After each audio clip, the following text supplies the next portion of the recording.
Chief Minister Conrad K. Sangma today launched the online portal of the Meghalaya Residents Safety and Security Act.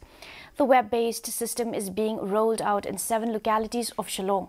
The first phase is being implemented in the localities of Nongrim Hills, Lapalang, Nongminsong, Nongra, Pokse, Riatlaban and Wa Dingling. Speaking on the occasion, he said the implementation of the digitized system will not only ensure the safety and security of the residents, but it will also act as a strong intelligence gathering system for authorities to monitor and act based on the intelligence inputs gathered from the online database.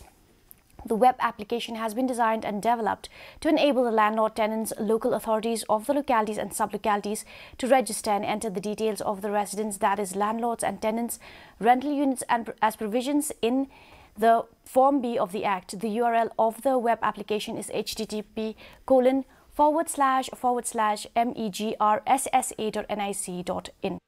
We will be focusing on the safety and security of the people who are residing in different localities.